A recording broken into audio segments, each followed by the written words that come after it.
Yeah, I'm alone here. I wanted to hang out with a number of people, but I'm alone. Yes, in this small monastery of mine, I say Monkery. I mean, you could look at it as monkey business or monk's business. But I know there's nothing like Monkery in English. It's just that an idle mind sometimes breaks English. Sometimes the idle mind creates new English. Yeah, so as I was saying, I just want to have fun alone because nobody is here with me.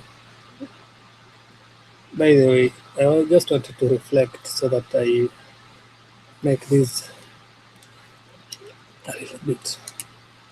Now, you see, in such situations, when I'm alone and I've got no book to read,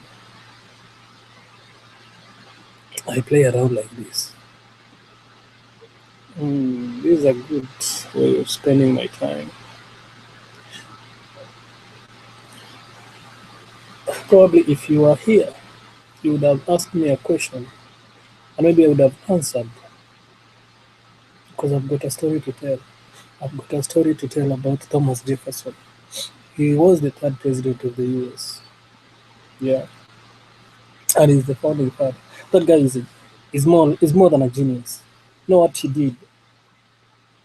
Thomas Jefferson founded the University of Virginia.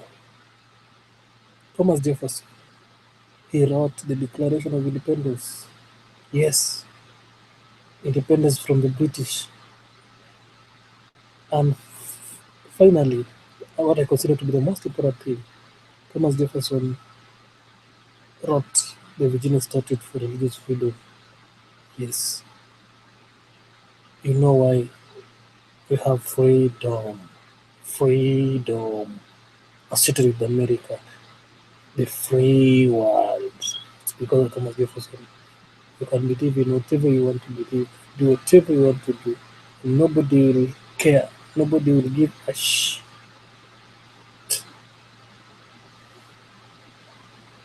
Anyway, as I was saying, I have got many stories.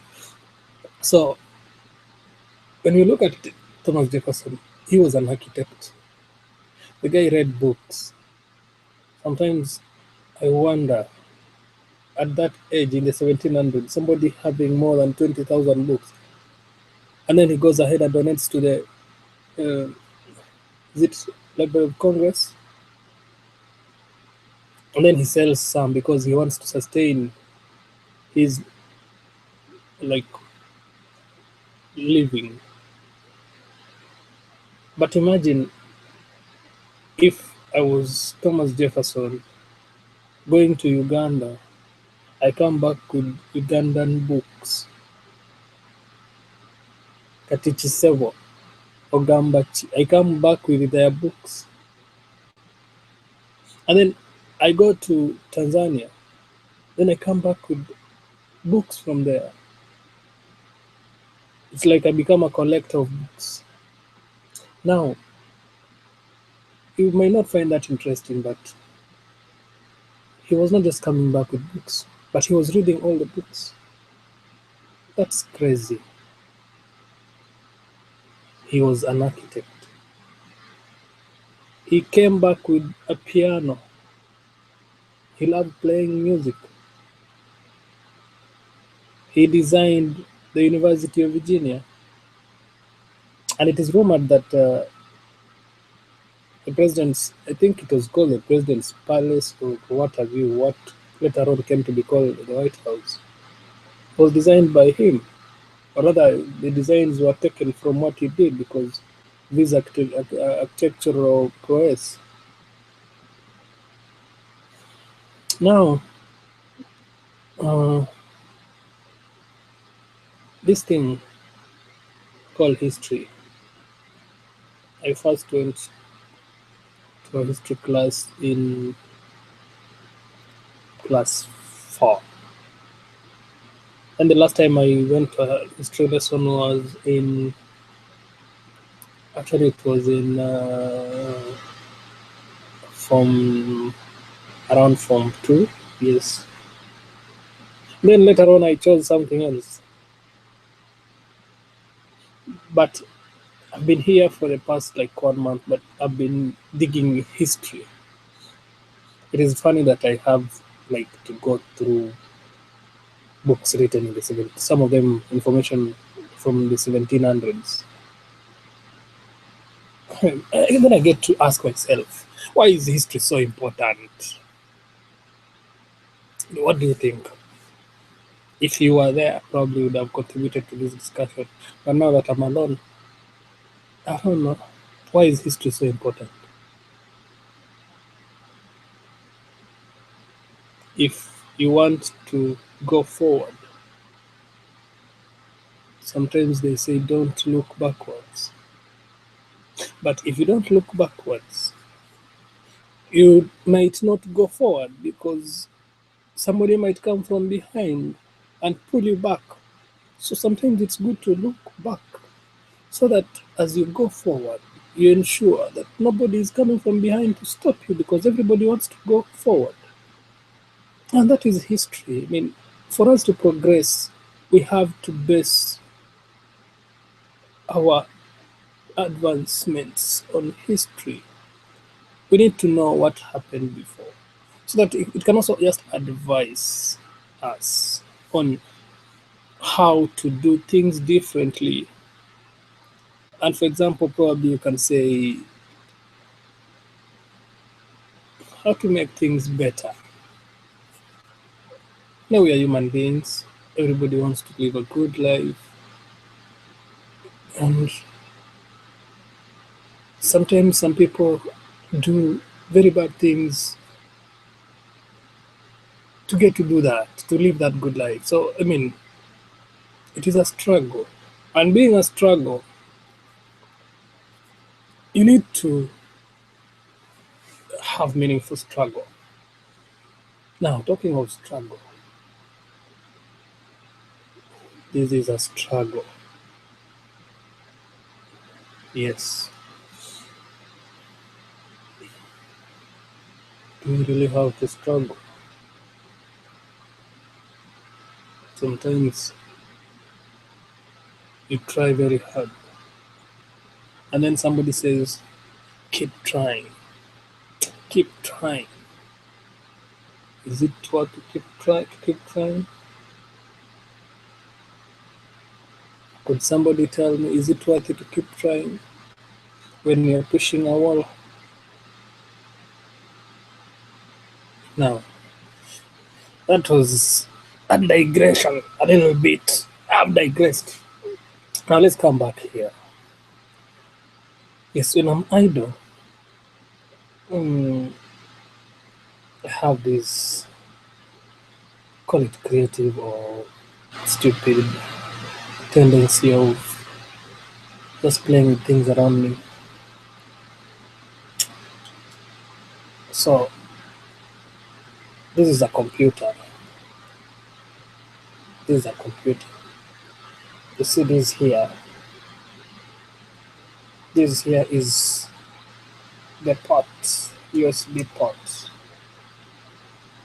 where you can add information, share information, then use this lens here to view. So what I was doing the other time when I was wearing them was just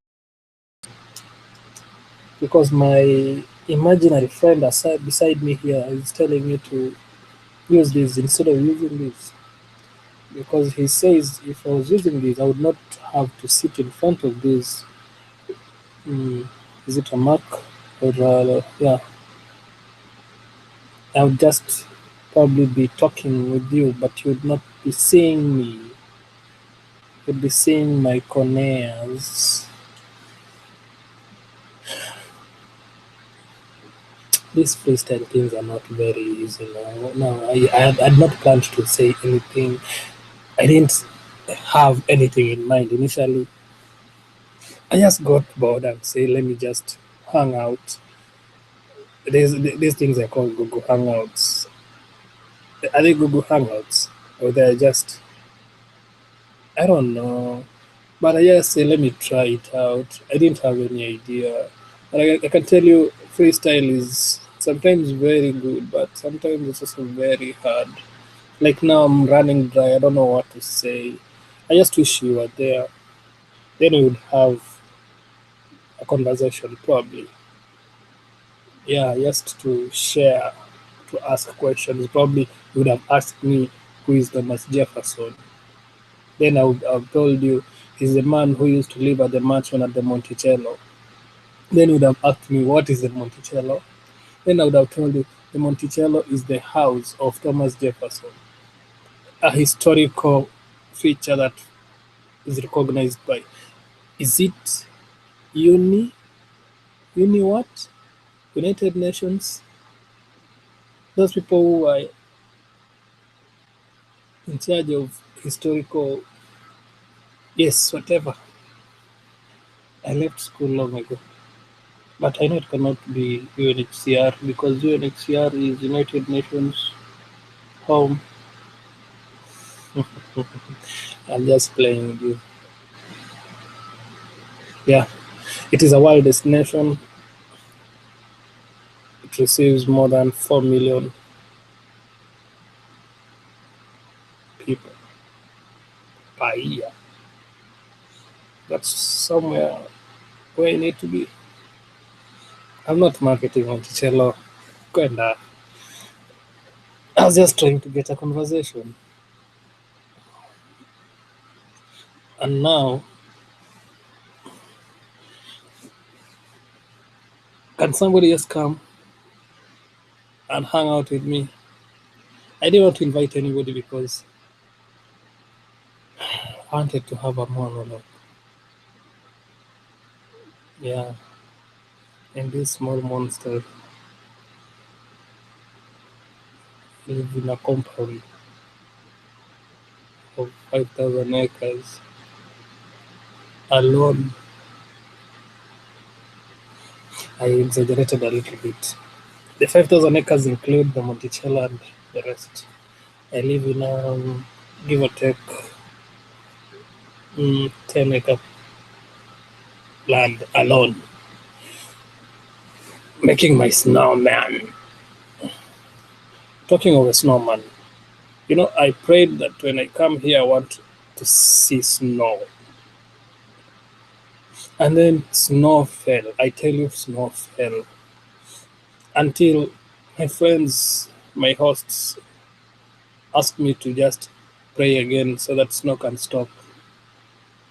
And I've prayed, and I tell you, today it is hot. So that is the power of prayer. I would have said thank you for hanging out with me, but now I'll just be thanking myself for hanging out. See you and take care. Don't do things freestyle. You don't know how they're gonna turn.